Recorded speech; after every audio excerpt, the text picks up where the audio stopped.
pido que por favor pongan sus nombres y apellidos en el chat para poder registrar la asistencia. Voy a proyectar mi pantalla y vamos a iniciar.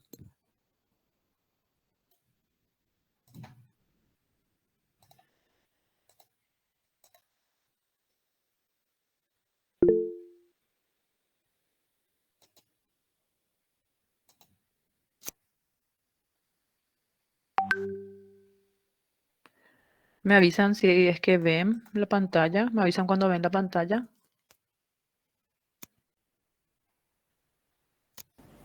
Ahí se ve, profe. Ok, gracias. Muchas gracias.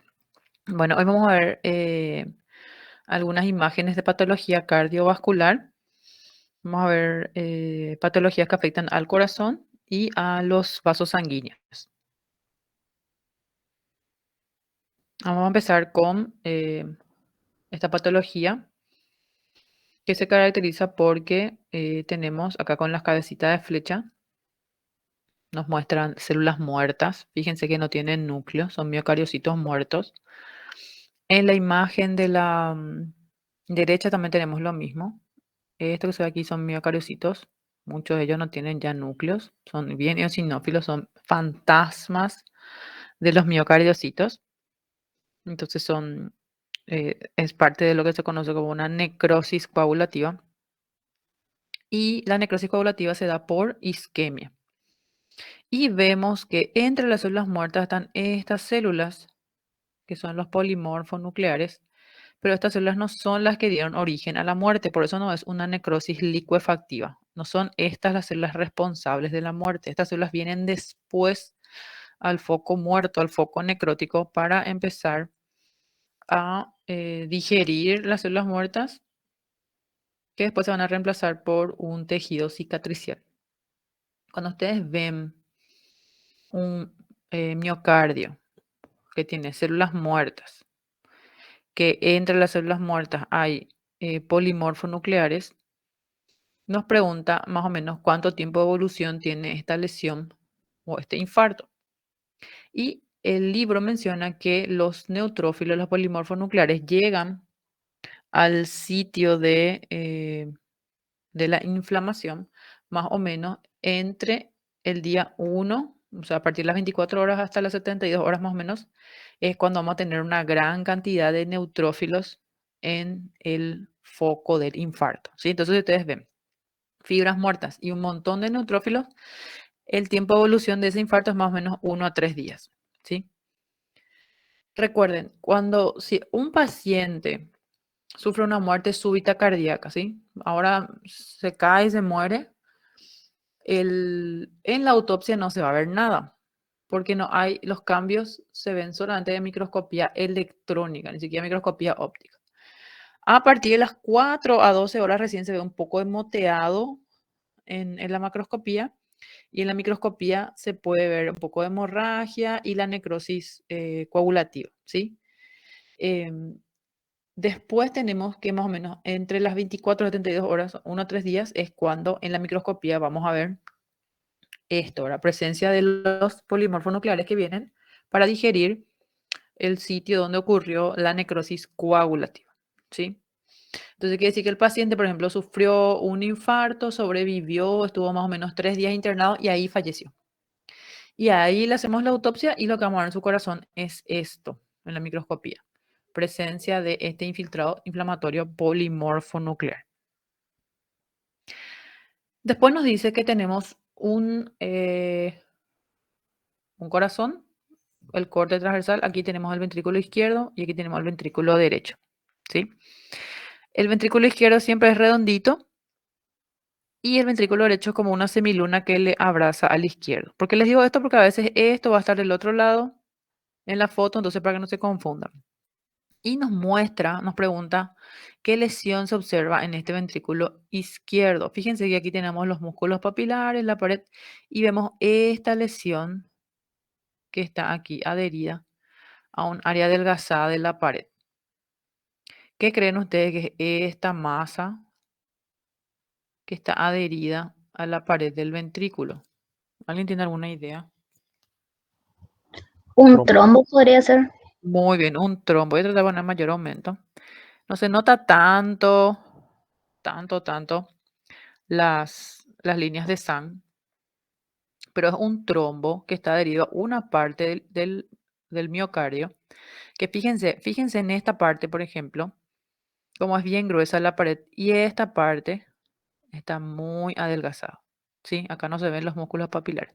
Y nuestro trombo que está pegado a esa parte. ¿Sí? Quiere decir que este señor o señora tuvo un infarto hace mucho tiempo en esta parte del miocardio. Esa parte del miocardio perdió miocardiocitos.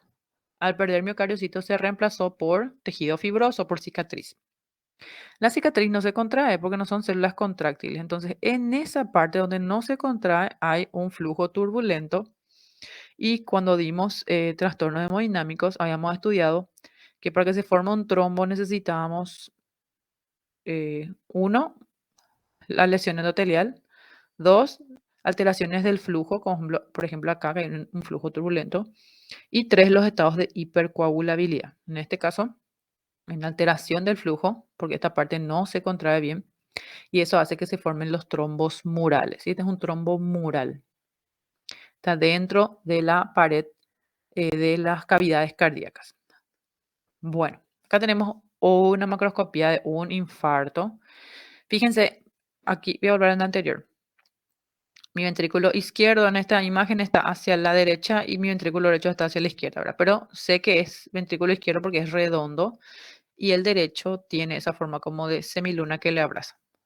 Aquí al revés, en esta imagen, mi ventrículo izquierdo sí está hacia la izquierda, es bien redondo, y el derecho es como una letra C que le está abrazando.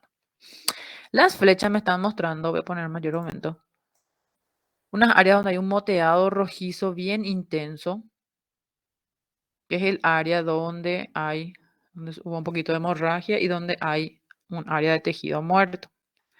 En la microscopía que veo mis miocardiocitos que ya no tienen núcleo, ¿sí? Y alrededor tienen un montón de eritrocitos, o sea que los eritrocitos tienen que estar en los vasos sanguíneos, acá están fuera de los vasos sanguíneos, entonces tengo yo una hemorragia, ¿sí? Entonces veo necrosis coagulativa, veo que las sarcómeras están como hipercontraídas, se ven un poquito más gruesitas en sectores, no hay núcleos porque son células muertas y hay hemorragia. Y nos pregunta el tiempo de evolución. ¿Sí? Como les digo, en el libro hay un cuadrito y en la clase teórica se les mostró también imagen por imagen, ¿verdad? De cómo se ve, qué se ve antes de las 4 horas, que no se veía nada, ¿verdad? Que se ve solamente con microscopía electrónica, ¿verdad? A partir de las 4 horas, que se podía ver en la microscopía, que se podía ver en la macroscopía, etc. En la macroscopía, un moteado oscuro. Y en la microscopía, necrosis coagulativa con hemorragia, se ve hasta más o menos las 12 horas, ¿sí? A partir de las 4 hasta las 12 horas. Antes de las 4 horas, generalmente en la macroscopía no se ve nada y en la microscopía sí se puede ver, ¿verdad? Pero en la macro no. A partir de las 4 horas en la macroscopía se ve algo. Entonces tiene que ser un señor que infartó, que se fue al hospital o que estuvo en su casa aguantando el dolor, qué sé yo, y fallece después de 4 horas de iniciados los síntomas, ¿sí? O sea, que sobrevivió 4 horas al infarto o 12 horas, ¿verdad? Después de 12 horas falleció y entonces en la autopsia encontramos esto, moteado oscuro y en la microscopía necrosis coagulativa con hemorragia, ¿sí? Después de esto, dijimos hace rato, 1 a 3 días, o sea, 24 a 72 horas, vamos a ver que todo esto ya no se ve, la hemorragia, y se ve acá el infiltrado lleno de neutrófilos, que fue la primera imagen que vimos. En esta imagen nos dice que un infarto. Vemos acá nuestros miocardiocitos, ¿sí? Tienen núcleo. Debajo de eso vemos un tejido conjuntivo laxo, como que hay edema. Esta parte blanquecina es edema. Todo esto que parecen así como unos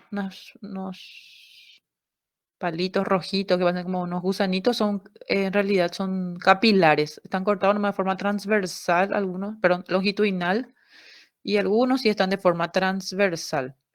Los que están de forma longitudinal parecen así como unos gusanitos, ¿verdad? Después vemos un montón de macrófagos, linfocitos, ¿sí? Un tejido conjuntivo muy laxo con muchos vasitos sanguíneos nuevos, ¿sí? Hay una angiogénesis. ¿Alguien se acuerda dónde veíamos un tejido conjuntivo laxo que tenía muchos vasitos sanguíneos?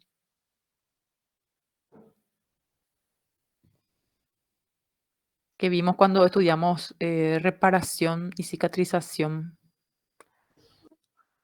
¿No es el tejido de granulación? Muy bien, el tejido de granulación. Recuerden que cuando dimos reparación y regeneración allá por abril, por ahí, habíamos estudiado que, por ejemplo, el hígado se puede regenerar, los epitelios se pueden regenerar, pero, por ejemplo, habíamos estudiado las cicatrices, ¿se acuerdan? La dermis no se regeneraba y la dermis sufría cicatrización por depósito de colágeno. El corazón, los miocardicitos ya no se regeneran, ya no entran a mitosis. Entonces, la única forma que tiene de repararse es por cicatrización. Entonces, para que se forme la cicatriz, se tiene que formar primero un tejido de granulación, ¿sí?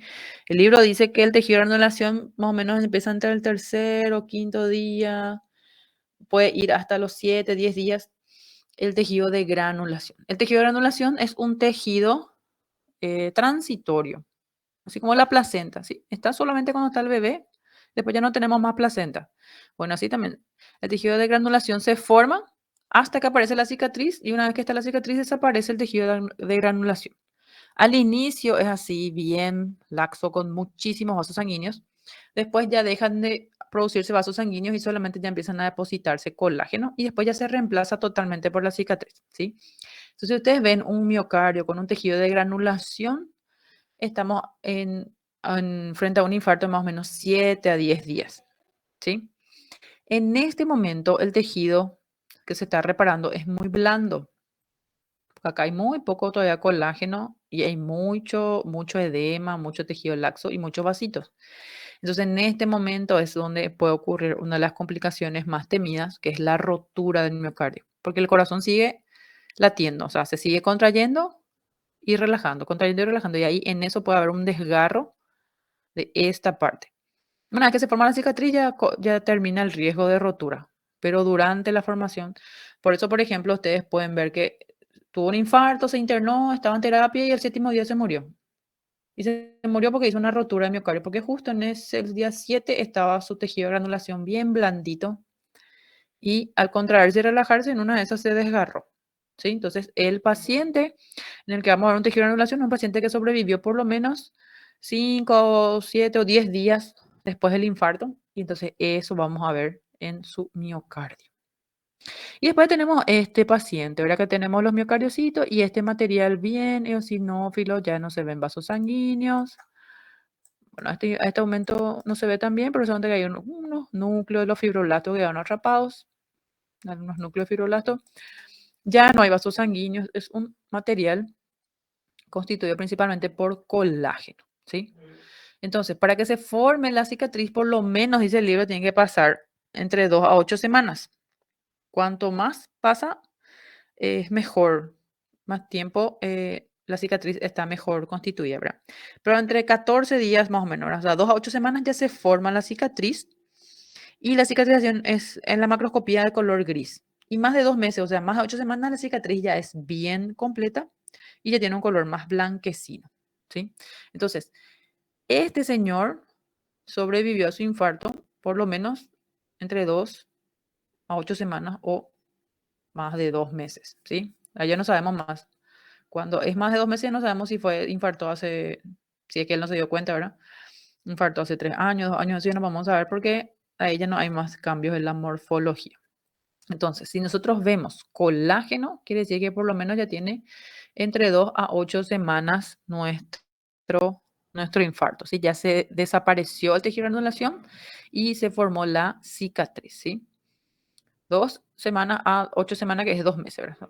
Puede ser más de 2 meses, etcétera, pero por lo menos ya tiene 2 semanas de evolución. Esta macroscopía, ahora si tenemos una autopsia, tenemos un ventrículo izquierdo, un ventrículo derecho, ¿sí? Ventrículo izquierdo redondo, el derecho como una C, y nos muestra una cicatriz en una pared, la pared del ventrículo izquierdo, fíjense, un área de fibrosis, una cicatriz, ¿sí? Si yo veo una cicatriz, yo puedo decir que este paciente murió de un infarto de hace un día, 4 horas o por lo menos 2 semanas. ¿Qué creen ustedes? 2 semanas puede ser. Muy bien, 2 a 8 semanas, ¿verdad? O sea, si murió recién, O sea, si infartó recién, no va a tener una cicatriz, ¿verdad? Vimos hace rato, va a tener un moteado rojizo, oscuro. Este es un infarto de por lo menos 2 a 8 semanas, ¿sí? Entonces el tiempo de evolución murió ahora, pero infartó por lo menos hace entre 2 a 8 semanas atrás, porque ahora ya tiene cicatriz. Muy bien, fíjense este. Ahora este corazón. Ventrículo izquierdo, ventrículo derecho. Tenemos un área rojiza, ¿sí? Bien oscura. Y vemos que el área rojiza afecta desde la cavidad del ventrículo hasta, fíjense, el tejido adiposo pericárdico, ¿sí? Afecta desde el endocardio hasta el tejido adiposo del pericardio. Entonces, ¿qué les parece que estamos viendo en este corazón, en estos cortes del ventrículo, a nivel del ventrículo izquierdo? ¿Qué creen que estamos viendo?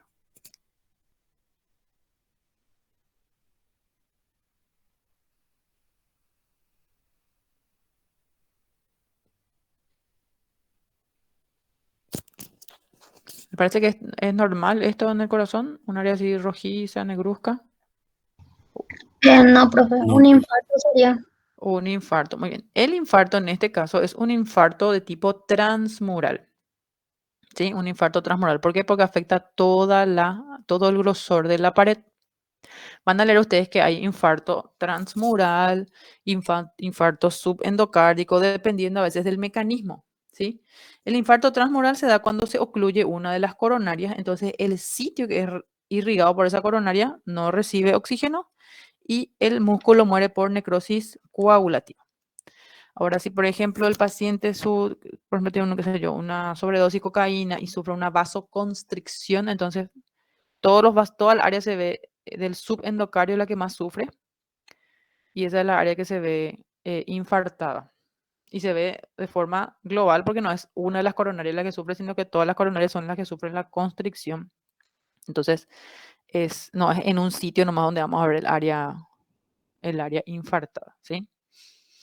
Bueno, tenemos complicaciones del infarto. El infarto, si el paciente sobrevive, hay varias complicaciones. Las inmediatas, por ejemplo, son las arritmias, porque esa parte del músculo muerto no transmite bien, vamos a decir, los impulsos. Otra complicación que vimos hace rato, por ejemplo, era la rotura durante la formación del tejido de granulación, que es muy blandito. Y si el paciente sobrevive años, esa área, fíjense, acá está nuestro ventrículo izquierdo, este es el derecho, se ve un pedacito, ¿no? Acá tendría que estar, voy a tratar de dibujar.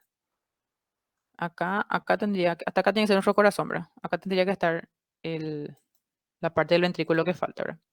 Y en vez de eso tenemos esto, ¿sí? Esto y después acá se ve un trombo otra vez pegado con líneas de Sand.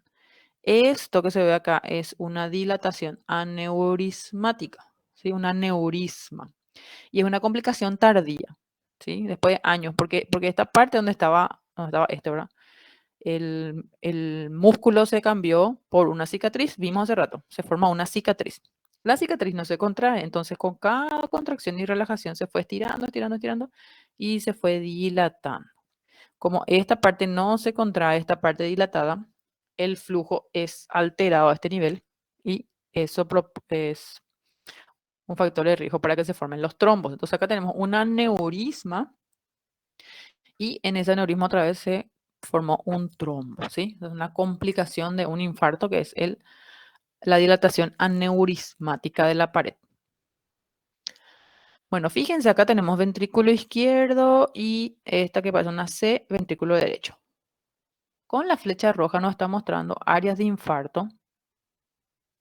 Fíjense, voy a poner mayor aumento.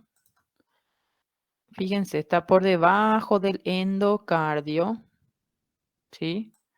Y acá también, hacia la mitad. Pero no es transmural como el que vimos hace rato, no es que atraviesa toda la pared y no es que afecta solamente un sector que es irrigado por las coronarias. Entonces, cuando ustedes ven un infarto que tiene una distribución así más amplia, que no traspasa, que no afecta todo el espesor de la pared, sino que está bien por debajo del endocardio, ese es un infarto, se llama infarto subendocárdico, ¿sí? Y se ve principalmente cuando hay una disminución de la perfusión, cuando hay una hipoperfusión global Eso hace que esta parte de los miocardiocitos sufran. ¿Por qué sufren los que están debajo del endocardio? Porque el corazón bombea sangre, pero él no se irriga por la sangre que él bombea, él se irriga por las coronarias. Y las coronarias atraviesan, o sea, vienen, salen de la aorta y vienen por el pericardio y ahí atraviesan y van llevando ramitas, irrigando al músculo, ¿verdad? Entonces, estas que están acá cerquitas reciben buena cantidad de oxígeno, por las que están más lejos ya reciben cada vez menos. Entonces, por eso ellas son las que sufren el infarto cuando hay una disminución de la perfusión, ¿sí? Muy bien. A ver, acá nos pregunta qué marcan las flechas en el ventrículo izquierdo. Fíjense que tenemos un redondito, el izquierdo y este el derecho. Fíjense, hay una flecha arriba y una flecha abajo. Sí, acá arriba parece así como un, no sé, un moteado medio atigrado que afecta a todo este sector. Y aquí abajo un área blanquecina. ¿Qué les parece que están mostrando las flechas? Y el de abajo, un infarto relativamente de 2 a 8 semanas, creo, puede ser. Sí, infarto Y el de antiguo. arriba, un infarto, creo, más reciente, pero que no sé si, creo que es transmural. Es transmural, muy bien, es transmural. Entonces quiere decir que este señor o señora, ¿verdad? Este paciente tuvo ya un infarto, por lo menos hace 2 a 8 semanas, como el compañero, o puede ser 2 meses, 3 años, qué sé yo, una cicatriz bien blanca, ¿verdad? Pero mínimo 2 semanas atrás o de ahí para adelante, ¿verdad?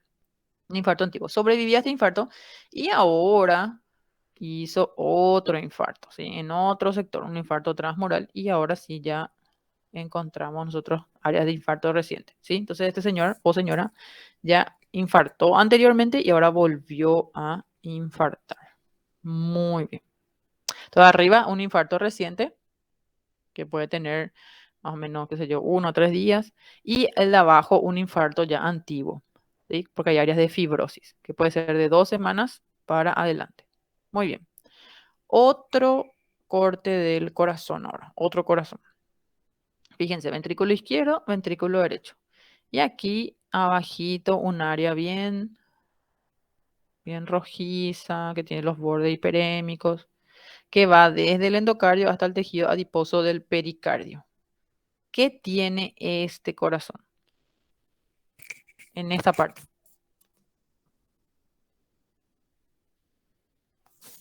Y un infarto transmural.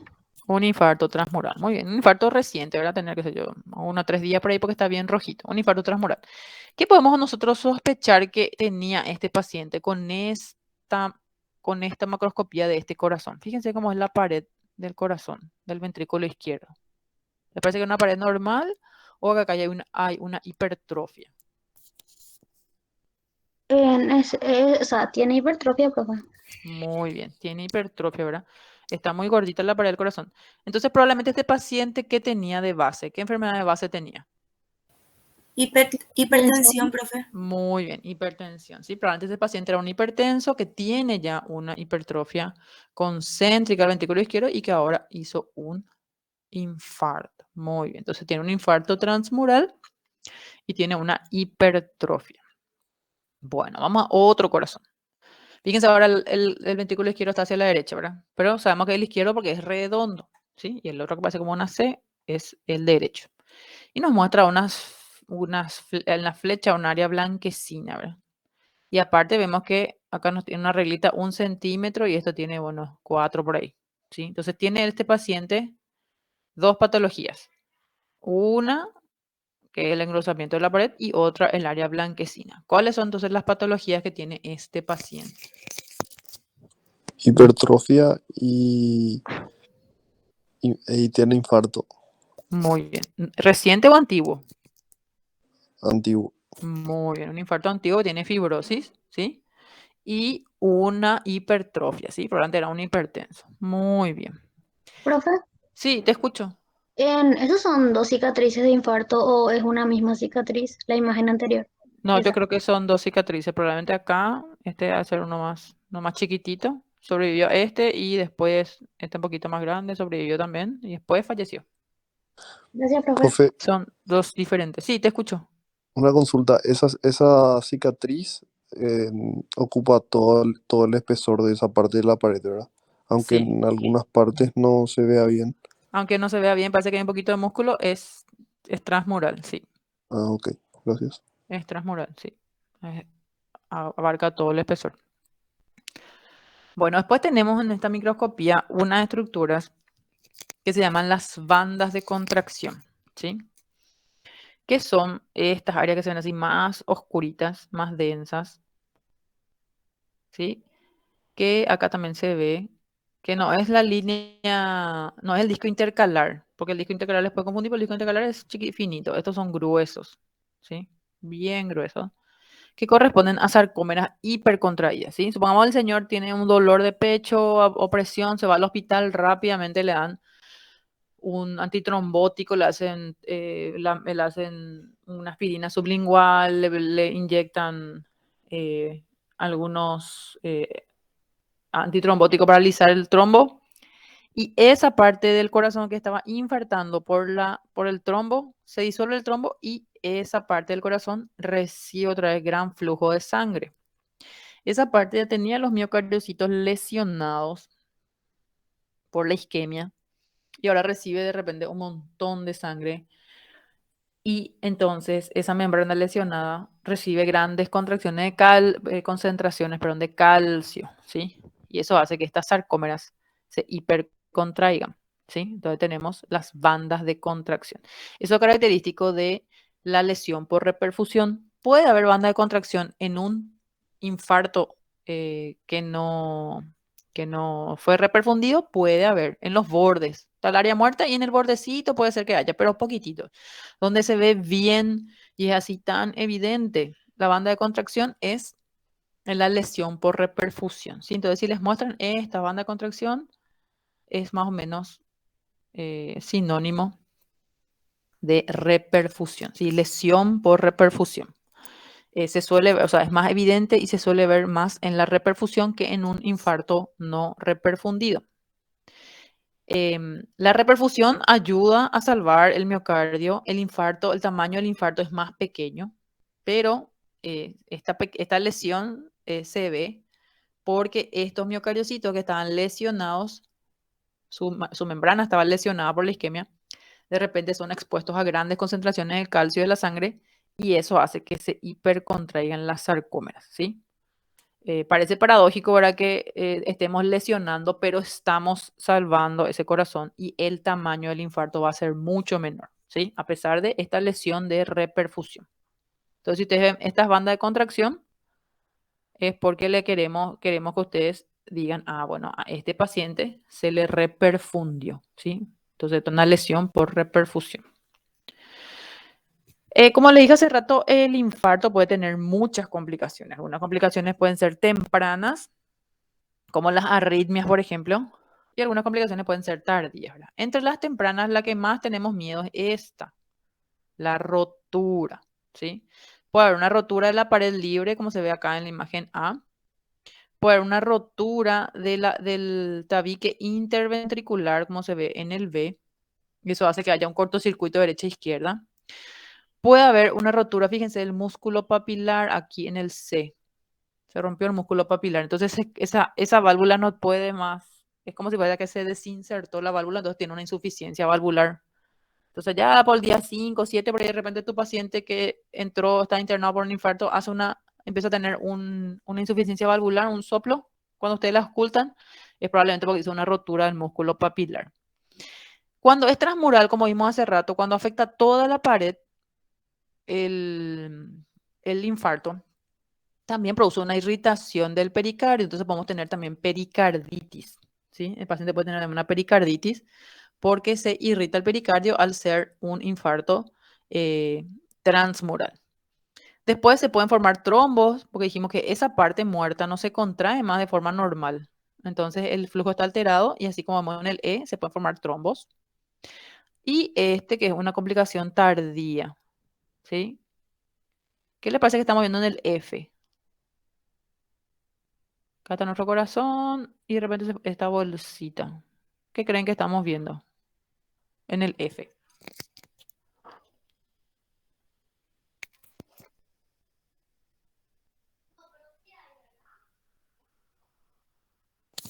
¿Alguna idea? ¿No? Una dilatación aneurisma. Muy bien, un aneurisma, excelente, ¿sí? Entonces, esto es tardío, esto no va a ser de 2, 3 días, esto después de meses, años, que el área que estaba cicatrizada, que no se contrae, se va estirando y relajando con cada contracción y después se forma esto, ¿sí? Y esto se ve solamente en los infartos transmurales, solo en el transmural, ¿sí? Tiene que afectar toda la pared para que después se forme un aneurisma, ¿sí? Si es, por ejemplo, un septo endocárdico, no se va a formar jamás un aneurisma, porque tiene que estar toda la pared comprometida. Muy bien. Bueno, ahora vamos a una enfermedad vascular que suele ser la causa de todos esos infartos que vimos recién. Fíjense, nuestra aorta, pobrecita. Esto es el endotelio, tiene áreas amarillentas. Fíjense, esta área toda rota, con un poquito de hemorragia. Si esto pudiésemos tocar, va a tener una consistencia dura. ¿Qué les parece que estamos viendo en esta aorta, en la luz de esta aorta?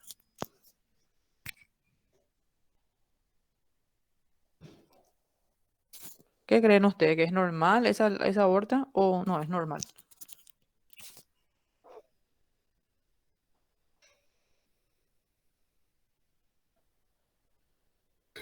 Eso puede ser aneurisma. Los aneurismas son dilataciones, que vamos a ver enseguida. Pero acá estamos viendo la luz de la aorta. Y tiene áreas amarillentas. ¿Sí? Áreas amarillentas. Y algunas se complicaron y están un poco rotas, erosionadas, tienen un poquito de hemorragia. ¿Qué les parece que estamos viendo? ¿No sería algo que tiene que ver con la aterosclerosis? Muy bien. Estas son placas ateromatosas, la aterosclerosis. Así mismo es. Generalmente los pacientes que tienen aterosclerosis de las coronarias, que son ramas de la aorta, son los que después sufren los infartos de miocardio.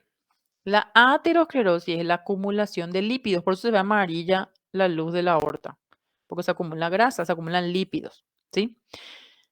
Los lípidos se ven en la microscopía, se ven transparentes. ¿Se acuerdan los adipocitos? Se ve todo blanco porque la luz pasa directo, porque no colorea los lípidos. ¿Se acuerdan la esteatosis, por ejemplo? Que eran esas pelotitas que veíamos bien transparentes en el hepatocito, porque el lípido no se colorea con HIE.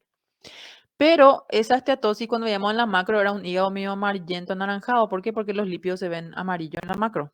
Entonces acá hay una acumulación de lípidos, en este caso de colesterol de baja densidad y colesterol de muy baja densidad, que se acumula por debajo de la íntima, ¿sí? Y esto tiene que ser liso, homogéneo, está todo abombado porque se acumuló lípidos, se acumulan células y se deposita matriz también. Entonces se forma una placa dura. Esas placas, como en este caso y en esta que vemos acá, pueden sufrir erosión, pueden sufrir rotura, pueden sufrir hemorragia, que son complicaciones de la placa, ¿sí? Entonces esta es una enfermedad aterosclerótica, una aterosclerosis. La placa ateromatosa puede ser estable o inestable, o el libro dice también vulnerable y estable, ¿sí? La inestable sería la vulnerable. Quiere decir que cuando es estable, quiere decir que tiene menos posibilidades de complicarse con ruptura, con hemorragia, con formación de trombos encima. Y la inestable o vulnerable es la que se complica más fácil. El libro muestra un dibujito de placa vulnerable y placa estable. La placa que estamos viendo acá, fíjense, esta es la aorta, o sea, la coronaria, mejor dicho. Esta es la muscular. Esta es la íntima. Y si ustedes se fijan, la luz, voy a dibujar acá. Esta nomás ya queda de la luz del vaso, ¿sí? La luz tenía que ser la original, tenía que ser acá algo así. Ahí estoy dibujando. Sí, así tendría que ser más o menos la luz original. Y quedó esa luz chiquitita. ¿Por qué? Porque se acumularon aquí en la íntima, por debajo de la íntima, lípidos, células, y se formó también una placa fibrosa. Entonces, la aterosclerosis es una enfermedad que se ve en pacientes que tienen dislipidemia, donde hay niveles elevados de VLDL y LDL, o sea, lipoproteínas de muy baja densidad y lipoproteína de baja densidad que se acumulan por debajo de la íntima, ¿sí? El HDL, que es el colesterol bueno que le dice la gente, es el colesterol de alta densidad, un colesterol que protege y que impide que se formen estas placas. Entonces, el paciente tiene una dislipidemia con niveles altos de LDL y V corta, VLDL, y niveles bajos de HDL, entonces tiene riesgo de que se le formen estas placas, ¿sí? Lo ideal es tener niveles altos de HDL, más de 40, y niveles bajos de LDL y VLDL. Bueno, aparte de eso, los otros dos componentes de la placa, aparte de los lípidos, son las células, que suelen ser los macrófagos y células musculares lisas. Estos macrófagos y células musculares lisas comen el colesterol, entonces se llaman células espumosas. También hay linfocitos y también se forma una matriz extracelular, un depósito de matriz por medio de fibroblastos. Fíjense, esto no me ya queda a la luz de lo que tenía que ser originalmente. Y la placa, voy a borrar todo esto que dibujé. La placa se divide en estable o inestable dependiendo de acá, muestra la flecha, de la pared fibrosa. Si la pared fibrosa es así finita como esta que está acá, esta placa es vulnerable o inestable, ¿sí? Vulnerable o inestable. ¿Por qué? Porque es más fácil que este centro necrótico, sangre, generalmente hay hemorragia acá en el codito, porque esto tiene una neovascularización. Es más fácil que esta placa fibrosa pueda sufrir erosión y se rompa y se forme un trombo. A veces cuando esta placa fibrosa es muy delgadita y se rompe, parte de esta placa traumatosa sale y viaja como un émbolo. ¿Se acuerdan los émbolos de colesterol? Bueno, los émbolos de colesterol se originan de estas placas inestables que se complicaron con rotura y que un fragmento viaja.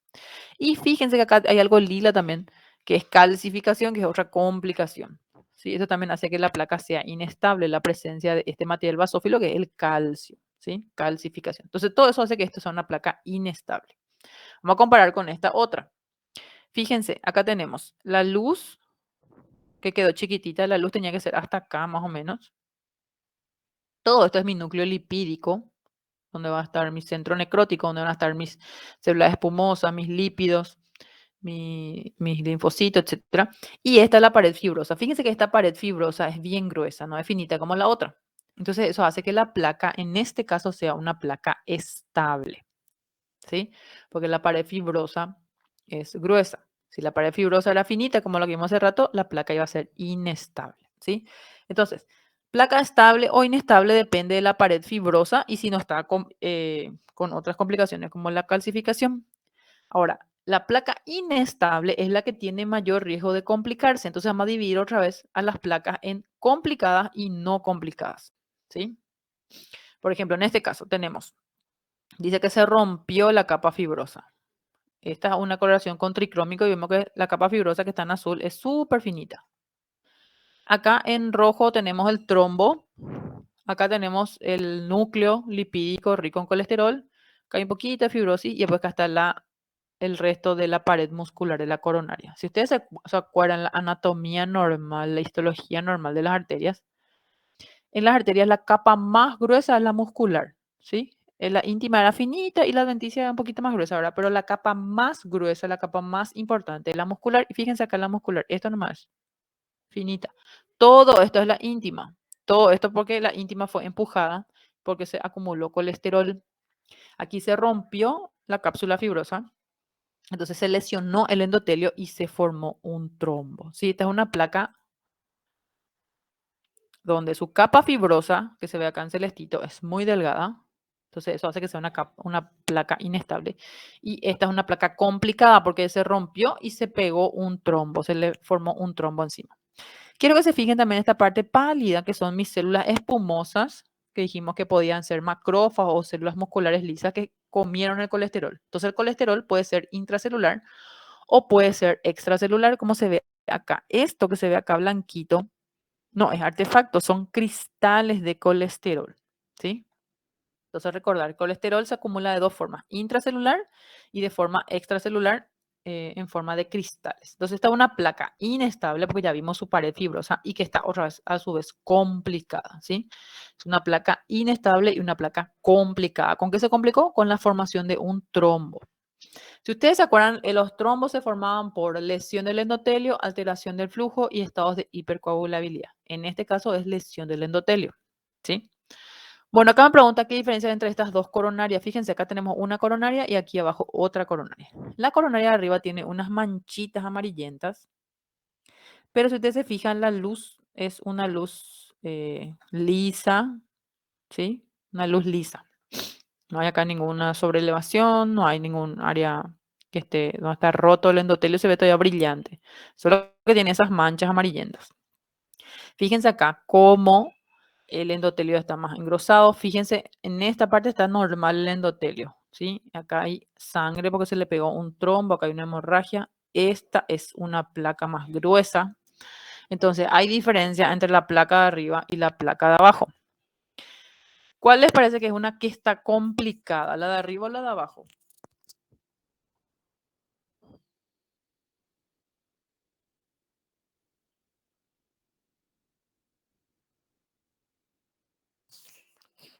¿Cuál tiene La de hemorragia? abajo. Muy bien, la de abajo entonces es una complicada y la de arriba es una no complicada, ¿sí? La de abajo tiene hemorragia, quiere decir que sufrió una rotura, alguna erosión, y eso hizo que se forme un trombo encima. Y la de arriba es una no complicada, ¿sí? Bueno, generalmente la placa ateromatosa se forma por tabaquismo, hiperlipidemia, hipertensión arterial. La hipertensión arterial está muy implicada en la formación de las placas ateromatosas. La hipertensión arterial en las arterias grandes va a provocar eso que vimos recién, las placas ateromatosas. Pero en las arteriolas va a dar lo que se conoce como la arterioloesclerosis.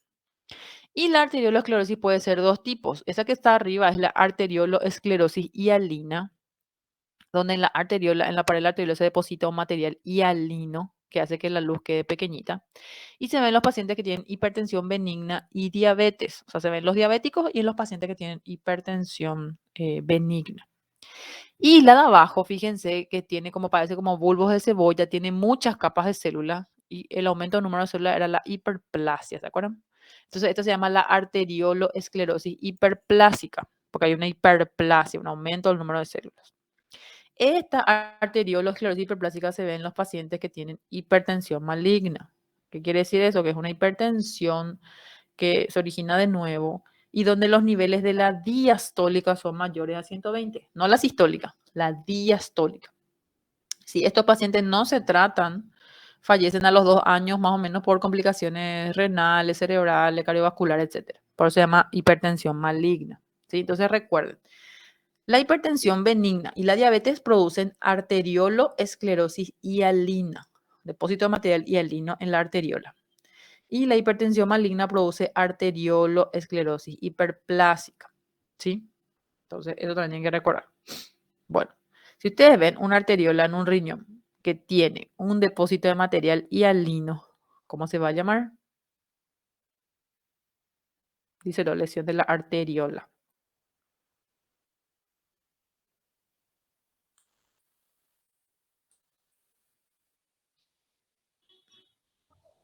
Arteriolosclerosis hialina. Hialina. Muy bien, la arterioloesclerosis hialina, ¿sí? No se confundan con lo que vimos hace rato arriba, que era la formación de la placa ateromatosa con depósito de lípidos. Esa era la aterosclerosis, se ven las arterias musculares, arterias grandes. En cambio, esto se ve en las arteriolas y es la arterioloesclerosis. Arterioloesclerosis hialina. Muy bien. Y esta, que vamos a ver ahora. Fíjense, la luz te quedó chiquitita y después tiene un montón de capas de células. ¿Cómo se llama esta lesión de la arteriola? Y la arteriolo, eh, creo que es la hiperplásica, pero Muy bien. La arterioloesclerosis hiperplásica. Muy bien. Arterioloesclerosis hiperplásica. Excelente. Entonces, no confundan aterosclerosis, que se ven las arterias grandes, con arterioloesclerosis, que se ven las arteriolas. Muy bien, esta es la hiperplásica. Bueno, acá tenemos ahora una arteria muscular pequeña. Tiene la íntima, la media, la adventicia. Esta sí es una arteria que tiene su anatomía normal, en el sentido que la íntima es chiquitita, la media y después la adventicia. Pero llama la atención la presencia de estas áreas bien basófilas, todas rotas, que corresponden a calcio. ¿Sí? Tenemos una calcificación de la capa media. ¿Sí? Esta enfermedad se llama la calcificación de Monckeberg o esclerosis de la media de Monckeberg. En este caso, la capa que está alterada es la capa media, no es la íntima. y se caracteriza por depósito de calcio, una calcificación distrófica en la pared muscular de arteriolas, perdón, de las arterias musculares. ¿Qué es lo característico de esta enfermedad? Que no produce ninguna clínica. O sea, el paciente es un hallazgo casual. Al paciente no le da ningún síntoma, no produce ninguna alteración en la clínica del paciente, no le produce ningún síntoma. Son hallazgos casuales, por ejemplo, se opera de su tiroides y se encuentra, o se opera de otra cosa, del útero y se encuentra esto en la pared de las arterias, arterias musculares. Calcificación de la media, lo que vimos hace rato, la aterosclerosis, la placa ateromatosa con depósito de lípido, etcétera, era en la íntima, ¿sí? En la íntima. Esto es en la capa media y esto no produce ninguna manifestación clínica. Bueno, esta es una placa, una arteria que tiene una coloración súper rara, ¿verdad? Acá se ve medio verde, qué sé yo. Bueno, pero esto que acá se ve en color más medio naranja es la muscular, ¿sí? Todo esto es la luz del vaso. Y esta es la capa íntima que está llena de los lípidos, ¿sí? Entonces, en la imagen A estamos viendo una aterosclerosis. En el recuadro en rojo estamos viendo justo cómo se pega, cómo se forma un trombo, que se dice acá THR, y está pegado a la pared de esta placa. ¿Qué vemos ahí? Un montón, que son estas áreas blanquecinas, que parece artefacto, pero no es artefacto. Esto que parece como sobrecitos, espaditas. ¿Alguien se acuerda qué es? Cristales de colesterol. Muy bien, son los cristales de colesterol. Y acá abajo, estas células gorditas que tienen un citoplasma que parece como espuma de jabón. Fíjense, ven como burbujita de jabón. No sé si se va a ese aumento, ¿verdad? Pero ahora cuando ustedes miren el PDF, hagan zoom y van a ver que tiene como parece unas espumitas, ¿verdad? Parece unas burbujitas de jabón. El núcleo redondito, estos son nuestras células espumosas, ¿sí? Que puede ser muscular lisa o macrófago, no sabemos, porque ya se vuelven células espumosas. Y son las células que fagocitan el colesterol. Y este, por ejemplo, que está acá, es un cristal, es también un cristal de colesterol, ¿sí? Entonces recordar que el colesterol se acumula en forma de cristales y dentro de las células espumosas, ¿sí? Esos son todos parte de nuestra placa. Acá con la flecha nos está mostrando calcificación, ¿sí? Es una arteria con aterosclerosis complicada, ¿sí? Bien complicada. Bueno, siguiente. Tenemos, fíjense, la arteria. Acá hay algo en la luz. Acá se ven células espumosas. ¿Qué le parece que estamos viendo?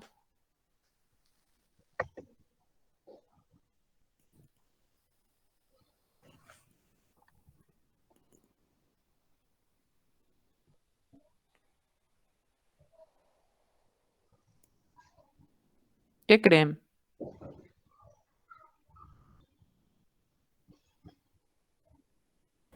Puede ser un trombo. Un trombo, muy bien. Entonces, ¿nuestra placa está complicada o no complicada?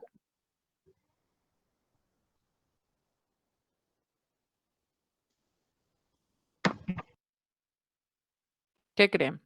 Complicada. Muy bien, complicada, ¿sí? Complicada con trombosis. Excelente. Bueno, y acá, fíjense, nuestra placa, se nota lo que le pasó algo y después tiene acá un montón ya se están escapando el contenido de nuestra placa. Fíjense los cristales de colesterol. Esto después va a ir a ser un émbolo. ¿Qué les parece que le pasó a la placa? Por eso tenemos esta parte. Y se rompió. Se rompió, ¿sí? Rotura. Muy bien, una placa complicada con rotura. Muy bien. Después tenemos los aneurismas, que son unas dilataciones de la pared. Em, Estas dilataciones se dan por un debilitamiento de la pared de la arteria. Y es de toda la pared, principalmente de la capa media, que es la capa más gruesa, que es la capa muscular, ¿sí? Em, ¿Cómo se dice? Puede ser verdadera o falsa.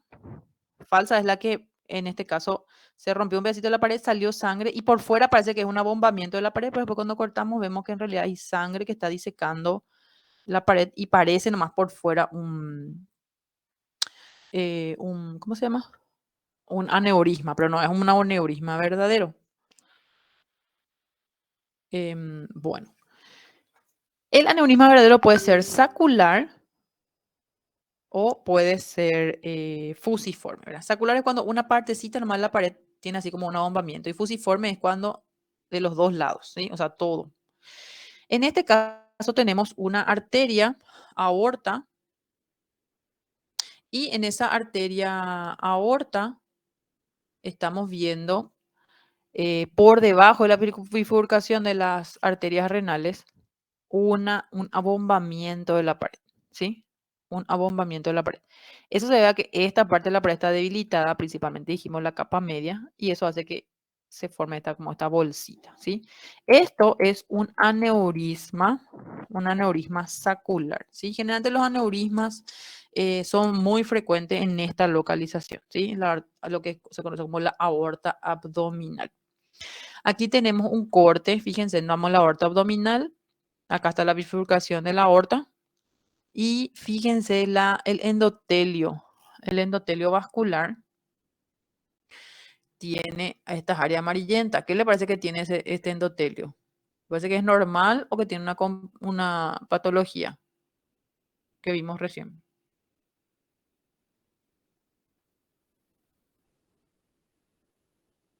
¿Cómo se llaman estas placas amarillentas en la pared de la aorta, en el endotelio o en la íntima de la aorta o de las arterias? Aterosclerosis. Muy bien. Este paciente tiene una aterosclerosis de la aorta y una de las complicaciones de la arteriosclerosis es el aneurisma, ¿sí? Van a leer ustedes que el aneurisma de la aorta abdominal generalmente es secundaria a aterosclerosis.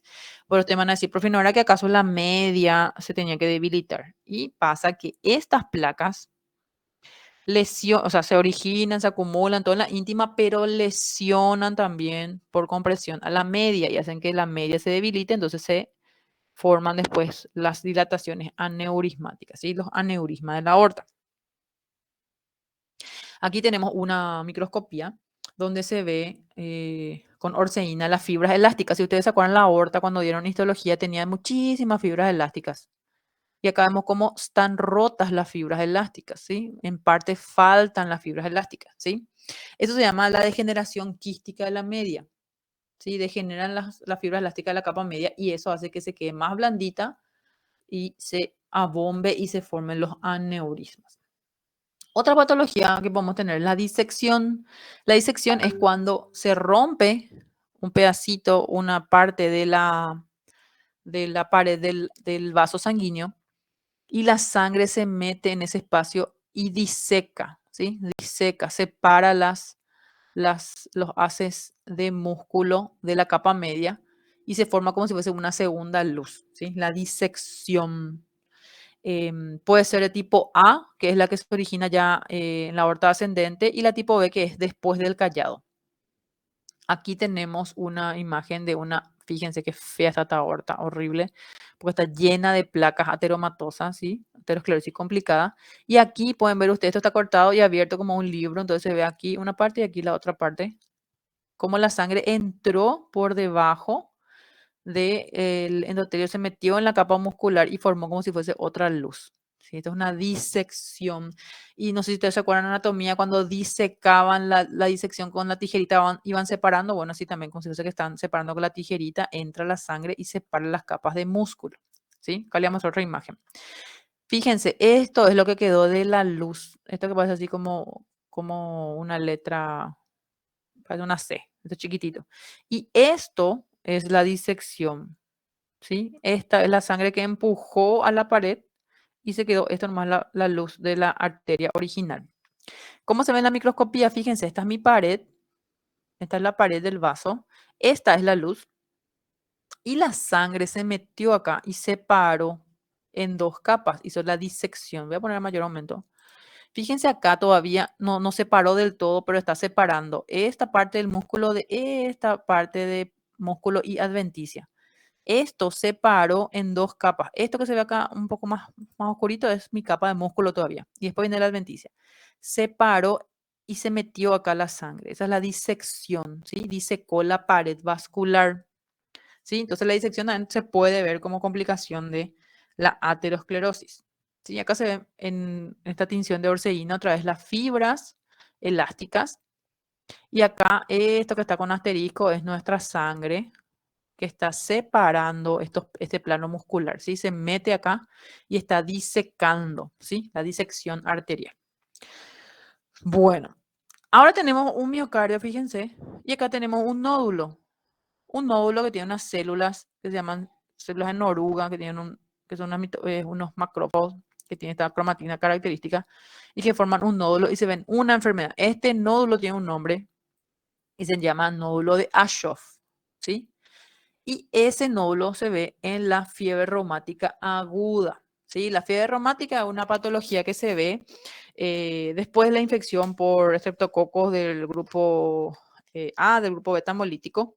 No hay, el estreptococo no está acá en el corazón, está en la faringe. Y más o menos 2 a 4 semanas después del episodio de faringitis, el paciente empieza a presentar síntomas cardíacos porque hace una reacción cruzada. ¿Sí? Los linfocitos reconocen como si fuese que esta es la sarcómera y el endotelio de las vacunas, como si fuese que son la proteína del estreptococo y la atacan. ¿Sí? Es una reacción cruzada. En el corazón, o sea, la fiebre reumática puede ser aguda o crónica. Cuando es aguda, tenemos esto. En el miocardio, los nódulos de Aschoff. También podemos ver en el endocardio, de la válvula, podemos ver las vegetaciones, pero son vegetaciones todas estériles. Y en el pericardio, una pericarditis. Y cuando es crónico, tenemos esa estenosis de la válvula mitral que se ve como la boquita de un pescado. ¿Sí? Bueno. Acá tenemos una válvula, vegetaciones pequeñitas, pequeñitas, pequeñitas en el borde de cierre de la válvula. Y en la microscopía se ve que parece un trombo. ¿Sí? Se ve fibrina, se ve... acá a este momento no se ve, ¿verdad? Pero solamente hay eritrocitos, plaqueta y fibrina. No hay bacterias. Entonces, una endocarditis trombótica no bacteriana. ¿Se acuerdan? Los trombos se formaban por eritrocitos, fibrina y plaqueta. ¿Se acuerdan? Y los trombos, cuando se forma en la luz del vaso, se llama trombo. Pero cuando se forma en la válvula, se llama vegetación. No se llama trombo, se llama vegetación. Pero es lo mismo, un trombo. Estos trombos pueden estar contaminados o se pueden formar por la presencia de bacterias, o en este caso, no es por la presencia de bacterias. Entonces, cuando no es por la presencia de bacterias, es la trombótica no bacteriana.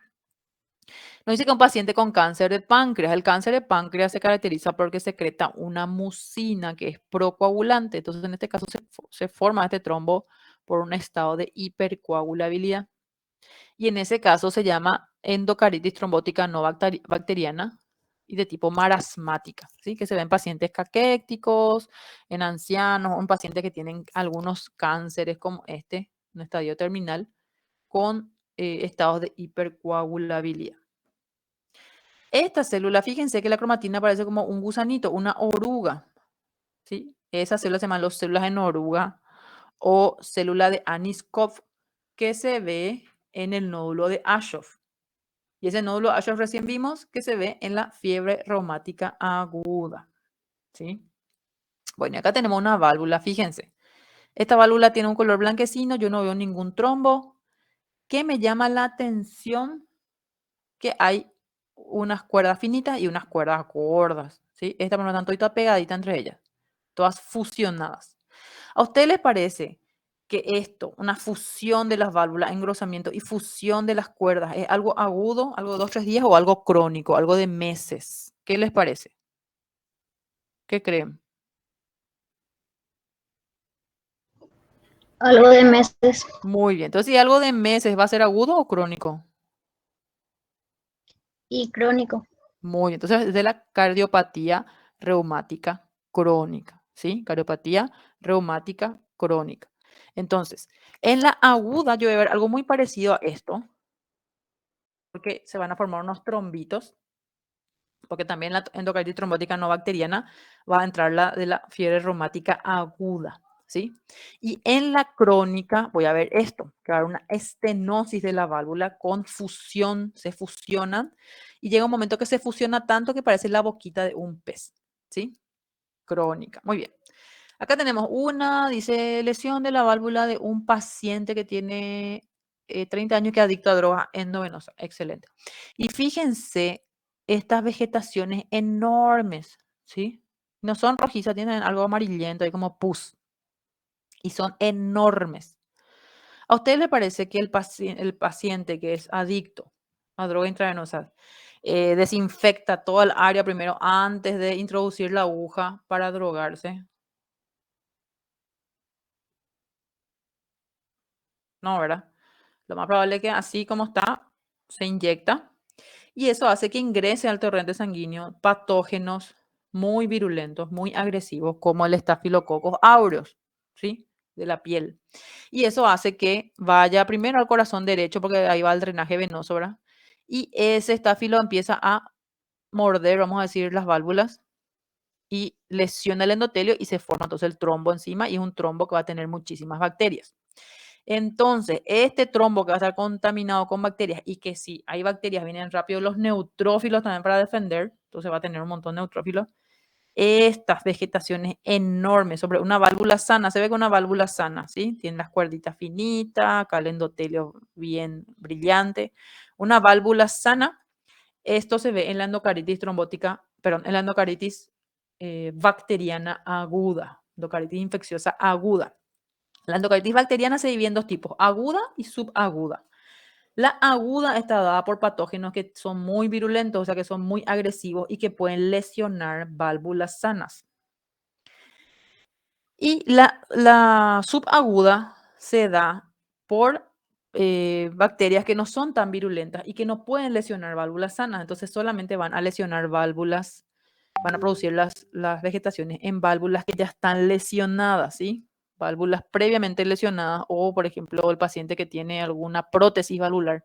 En esos casos, esa bacteria que no tiene la capacidad de lesionar una válvula sana, en esas válvulas lesionadas sí va a poder producir las vegetaciones, ¿sí? Entonces, de recordar, la bacteriana puede ser aguda o subaguda. La que no es bacteriana es la trombótica no bacteriana, que puede ser por lupus o por ese CA de páncreas que vimos hace rato, que produce una mucina muy procoagulante, entonces hay un estado de hipercoagulabilidad y se forma el trombo, o puede ser por la fiebre reumática aguda, por ejemplo, donde se forman también los trombitos, ¿verdad? Pero en ese caso no son infecciosos.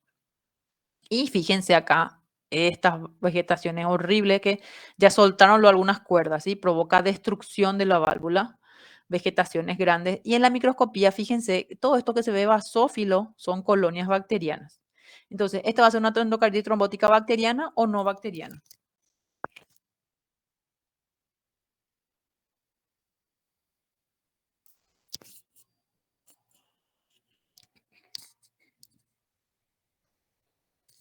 Bueno, si ustedes ven acá, colonias bacterianas, esta es una endocarditis trombótica bacteriana, ¿sí? Y la bacteriana aguda, ¿por qué? Porque provoca destrucción de la válvula, ¿sí? Endocarditis infecciosa aguda, ¿sí? La subaguda no provoca tanta destrucción y acá se ve que era una válvula sana antes porque está bien brillante su endocardio.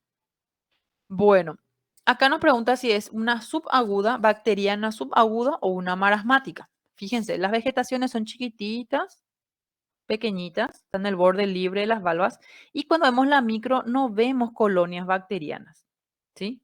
No hay colonias bacterianas, entonces por eso es una marasmática. Si era una subaguda, íbamos a ver colonias bacterianas, ¿sí? Bueno, acá fíjense qué horror. Mucha destrucción, se ve como que tiene pus, grandes áreas de destrucción de la válvula. ¿Les parece que es una bacteriana o una marasmática?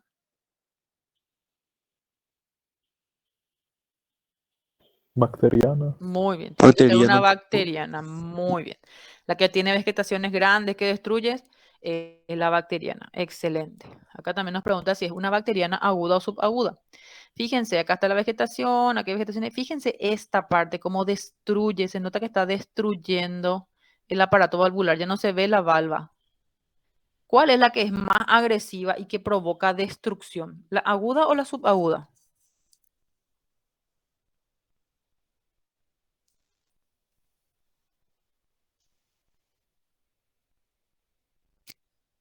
La que es más agresiva es porque el bicho es más agresivo y la que provoca gran destrucción es la aguda, ¿sí? La subaguda, fíjense, esta era una válvula, un endotelio normal, ¿sí? Acá no hay una prótesis, no hay calcificación, era normal. Y sobre esa válvula normal, la aguda es la que tiene la capacidad de colonizar y provoca gran destrucción, ¿sí? Esta es una aguda. Bueno, si yo veo esto, fíjense, fibrina, eritrocito, plaquetas sobre mi válvula. Me dice que es un paciente anciano caquéctico. Este trombo sobre la válvula, que es una vegetación, ¿va a ser una vegetación bacteriana o va a ser una trombótica no bacteriana? En una no bacteriana. Una trombótica no bacteriana. Excelente. La trombótica no bacteriana, en este caso, si es un paciente caquéctico, se llama marasmática. Muy bien. Y acá, fíjense, esto son chiquititas, vegetaciones chiquititas, fíjense, como pelotitas pequeñitas en el borde de cierre de la válvula. ¿Sí? Y en la microscopía vemos otra vez este nódulo, las células de Aschoff. Esta es la endocardititis trombótica no bacteriana de la fiebre reumática aguda. ¿Sí? Fiebre reumática aguda. Y esta, que tiene el aspecto de la boquita de un pescado, fíjense, esta es de la crónica. ¿Sí? Se fusionaron valvas, se fusionaron las cuerdas y ya no se puede abrir casi esta válvula. Hay una estenosis severa. Y esta estenosis es causada por fiebre reumática crónica, ¿sí? Entonces no se confundan. En la aguda, la válvula, esto es una válvula normal, tiene sus cuerdas y son vegetaciones chiquititas en la línea de cierre. Y en la micro nos muestra el nódulo de Aschoff. En la crónica ya tenemos la boquita de pez, ¿sí? Una estenosis severa. Bueno, ahora vamos a ver una patología del corazón. Se origina en el corazón. No es, acá si ustedes ven está bien gordo el tabique, ¿sí? Pero no, es porque el paciente es hipertenso y se adaptó. En este caso, acá no está gordo, pero acá sí está gordo. En este caso, el problema es algo que se origina del corazón.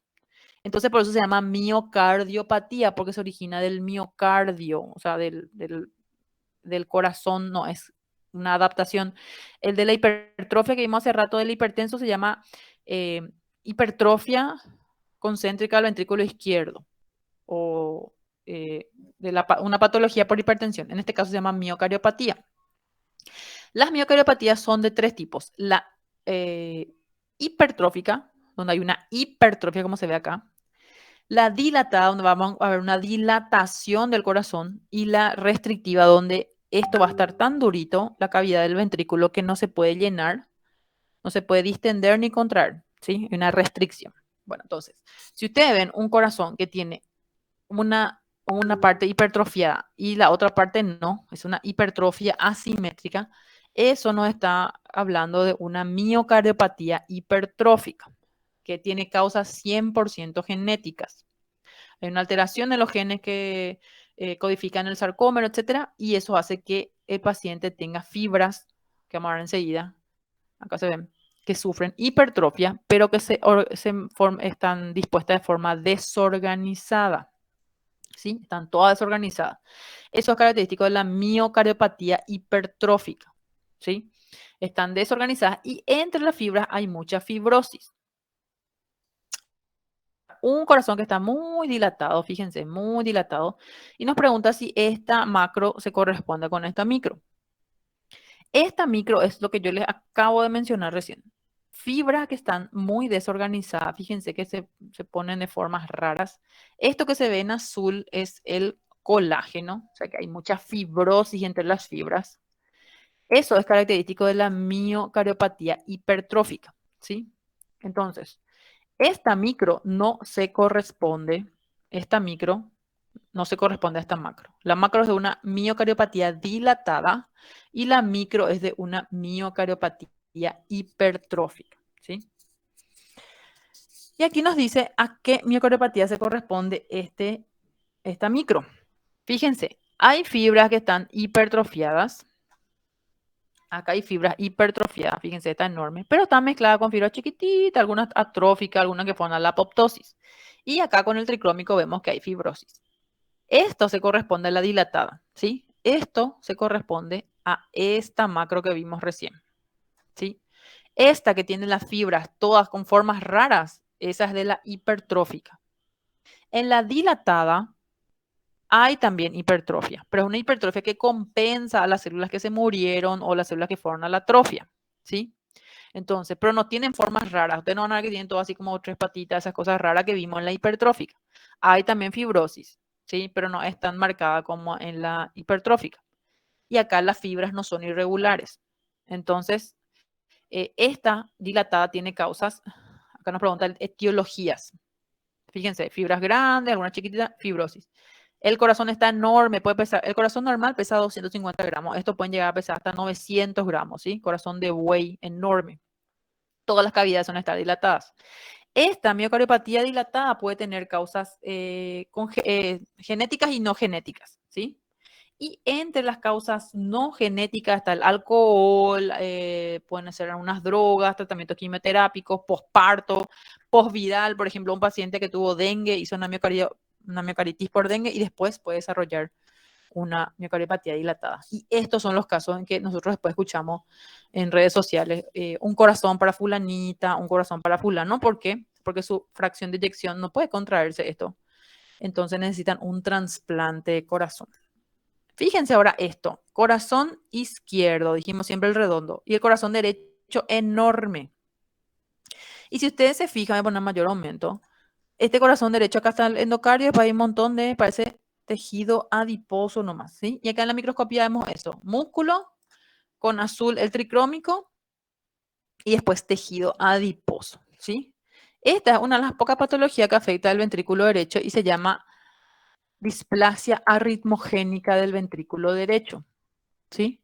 Displasia arritmogénica del ventrículo derecho y se caracteriza porque el músculo del ventrículo derecho es reemplazado por tejido adiposo. ¿Y por qué se llama displasia arritmogénica? Y porque el tejido adiposo no se contrae. Entonces, esa parte no tiene ritmo, no puede seguir el ritmo normal de contracción y dilatación porque está reemplazado por el tejido adiposo, ¿sí? Displasia arritmogénica del ventrículo derecho. Es una de las poquísimas patologías que afectan al ventrículo derecho, pero casi todo afecta al ventrículo izquierdo. Bueno, fíjense ahora en esta macro, el endotelio, o sea, el endotelio que le cubre al miocardio generalmente es transparente. Acá vemos que está blanco, blanco, blanco, blanco.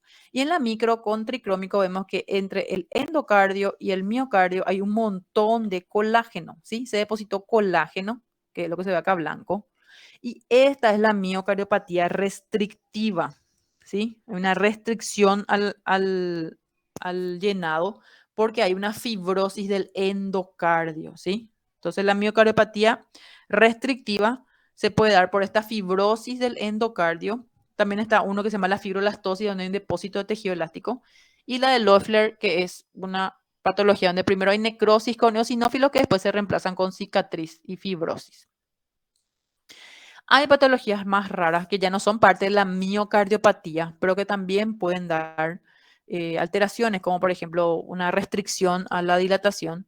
Fíjense acá en el miocardio, parece como tiene unas manchitas más pálidas. No sé si ven, unas áreas más pálidas. Las manchitas más pálidas en la microscopía se ve este material eosinófilo. No se confundan con infarto. Esto no es cicatriz. Es un material eosinófilo intercelular que si le hacemos una tinción con rojo Congo, vamos a ver que es positiva. Esto es amiloide, ¿sí? Amiloidosis. Después vemos un montón de linfocitos entre los miocardiocitos. ¿Qué les parece que es la presencia de linfocitos entre los miocardiocitos? ¿Les parece que es algo infeccioso crónico o agudo? Esta es la pregunta de inflamación que siempre hacían trampa, ¿verdad? Generalmente las miocarditis agudas suelen ser por virus y los virus atraen a los linfocitos. Entonces, fíjense, todos los vasitos están dilatados, hay vasodilatación, ¿sí? Que es característico de la inflamación aguda. Esta es una miocarditis aguda por virus, ¿sí? Recuerden, entonces el infiltrado inflamatorio es mononuclear, a pesar de que es algo agudo. Después tenemos patología de los vasos. Acá tenemos una patología que afecta principalmente vasos de la cabeza y el cuello, que afecta generalmente arterias de mediano a gran calibre. Se caracteriza porque hay un infiltrado inflamatorio que destruye la elástica interna. Acá está la capa elástica interna, la media, la adventicia. Y ese infiltrado inflamatorio suele tener células gigantes multinucleadas. Entonces, la presencia de células gigantes multinucleadas hacen que hagamos el diagnóstico de lo que se conoce como la vasculitis de células gigantes o gigantocelular, o también se llama de la temporal, porque generalmente afecta más a la arteria temporal. Puede afectar también a la oftálmica o la cervical vertebral, pero más afecta a la temporal y se ven pacientes mayores. Si acá lo ven, parece un abuelito que tiene acá como todo, como que parece que se le hinchó acá la vena, parece que está como hinchadita, ¿verdad? Pero en realidad es la arteria, ¿verdad? Que se ve así endurecida. Si nosotros tocamos, esto va a estar duro. Y es un infiltrado inflamatorio que tiene formación de granulomas con células gigantes multinucleadas. Entonces, esta vasculitis se llama gigantocelular o de la temporal. Hay otra vasculitis que también tiene células gigantes multinucleadas. Acá pueden ver ustedes, células gigantes multinucleadas, ¿sí? Células gigantes multinucleadas. Y afecta principalmente a las ramas del callado de la aorta, ¿sí? Y esa es la de Takayasu, ¿sí? Takayasu, que afecta principalmente a la aorta y sus ramas y da lo que se conoce como la enfermedad sin pulso. ¿Por qué? Porque no se siente casi el pulso, por ejemplo, en los miembros superiores, porque fíjense cómo hace una estenosis de la luz, ¿sí? Es un infiltrado inflamatorio crónico con células gigantes multinucleadas. Y la otra que también se caracteriza por la presencia de células gigantes multinucleadas es una que afecta a los pulmones, entonces les puede confundir con tuberculosis, ¿verdad? Porque fíjense qué feo acá el pulmón. Y después en la micro vemos las células gigantes multinucleadas, esto parece tuberculosis, pero si nos fijamos bien, no son granulomas con necrosis caseosa, es una destrucción de los vasos sanguíneos del pulmón con células gigantes multinucleadas. Esta es una vasculitis que se llama la granulomatosa de Wegener. Esta vasculitis granulomatosa de Wegener se caracteriza por una tríada que es granulomas con destrucción de las vías aéreas superiores de los pulmones, vasculitis con necrosis, como se ve acá, y afectación del riñón con glomerulonefritis. Entonces, recordar, hay tres vasculitis que tienen células gigantes. La de la temporal, que afecta la cabeza de los abuelitos. La de Takayasu, que afecta el callado de la aorta. Entonces, recuerden, Takayasu, callado de la aorta. Y esta de Wegener, granulomatosa de Wegener, que se caracteriza por la triada de granulomas necrosantes de vías aéreas superiores, que puede ser nariz, faringe, etcétera, a nivel pulmonar, vasculitis necrotizante con células gigantes y la glomerulonefritis, afectación del riñón, ¿sí? Recuerden esas tres vasculitis. Y esta es una vasculitis muy característica, que se ven los lactantes, que se llama la enfermedad de Kawasaki, ¿sí? Que se ven los lactantes. Y fíjense acá, hay unos aneurismas, dilataciones de la coronaria, ¿sí? La coronaria del corazoncito. Y esa arteria coronaria tiene destrucción acá de la capa de la elástica. Y acá se acumula el infiltrado inflamatorio y forma estos abombamientos, ¿sí? Afectan principalmente la coronaria. Afecta a los niños, los lactantes, generalmente menores de 4 años, pero más los lactantes. No se conoce la patogenia de esta enfermedad, ¿verdad? Se vio ahora, por ejemplo, en el COVID en bebés, niños que debutaban por enfermedad de Kawasaki, que es esto, y no por patología respiratoria. Se cree que están implicados los linfocitos T en el daño vascular y se afecta a estas arterias musculares con destrucción de la elástica interna y abombamiento de la pared, ¿sí? Formando estos aneurismas. Entonces recuerden, Kawasaki, no confundan con Takayasu. Takayasu es con células gigantes en el callado de la aorta. Kawasaki es en los niños y afecta principalmente las coronarias, ¿sí? Bueno, es más, ustedes van a ver ahora en el PDF que es mucho más largo, pero por cuestiones de tiempo, entonces para la práctica hicimos un poquito más cortito. Pero si ustedes tienen alguna duda de alguna imagen del PDF que van a descargar, me pueden escribir al correo del Classroom y tratar de aclararles si tienen alguna duda. No sé si todos pusieron sus nombres en el chat. No se olviden de poner su nombre en el chat para la asistencia. Es un poquito largo, pero no es difícil. Se entiende súper bien este capítulo de corazón y vasos. ¿Alguien tiene alguna pregunta, alguna duda? En el PDF, lo bueno que tiene el PDF es que en el PDF están todos dicen que la respuesta, ¿verdad? ¿Qué es esta cosa? Y está ahí la respuesta. Entonces van a tener eso por lo menos de ayuda. ¿Alguno tiene alguna duda, alguna pregunta?